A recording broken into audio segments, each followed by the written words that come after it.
Khona-ke ubuze lapha kuma-comment ukuthi ukuphupha ubhema ugwayi ngabe-ke kubika okuthina empilweni yakho. Mina ngizochaza nje lonke uhlobo lagwayi ukuze-ke singalokhu sibuza imibuzo eyodwa. Kodwa-ke ngiqala ngisho lokho kubaluleke kakhulu. Uma ukuthi umusha kule channel ubuka ku-YouTube ngicela usubscribe. Uma ukuthi ubuka ku-TikTok thatha inamba usibhale ku-WhatsApp ukuze-ke sokuphendula njalo ekuseni uma-ke uba nephupho. Noma ungi-inbox nje ku-TikTok ucela inamba ngizokunikeza kamhlophe ngoba ama-comment maningi kakhulu. Lokhu ngicaphuna kuma-comment ngifunde ngizowenza ividiyo ku-YouTube. So nawe ungaphuthuma ku-YouTube uzoyifica-ke impendulo yephupho lakho olibuzile. Ukuphupha ubhema ugwayi kuhlukene kaningi-ke ngizokuchaza nje konke. Ukuphupha ubhema ugwayi ngasho-ke uthi-ke umphupho ubhema ugwayi lona nje ujwayelekile lokho kuchaza nje ukuhlupheka.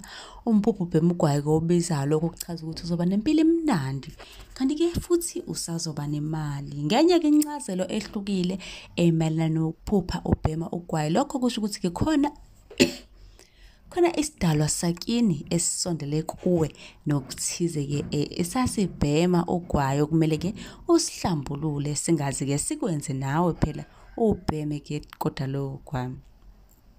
Kodwa-ke kusuke kukhona esikudingayo. Ngicabanga ukuthi-ke lo obuzile uphendulekile njengamanje. Uma ukuthi-ke uyasanda kufika kule channel sicela ushaye subscribe, ushare link, ucele phela nasekhaya bonke besubscribe ukuze-ke nesupport sizoyithola kule channel njengoba nathi siphendula-ke imibuzo yamaphupho eniyibuzayo. Uma ubuka ku-TikTok cela nje uphuthume ku-YouTube uyosearch ukuthi sichaza amaphupho. Uzofica inqwaba yamavidiyo bese ufica-ke leli phupho onalo. Ziningi inhlobo zamaphupho engikhulume ngazo laphana ku-YouTube. Uphupha ubhema, uphupha ugeza, uphupha uwasha, umuntu osewashona, ingane nje konke isichitho sengichaza okuningi kakhulu. Abantu abaphuthume ku-YouTube beyobuka-ke inqwaba yamavidiyo. Nisale kahle.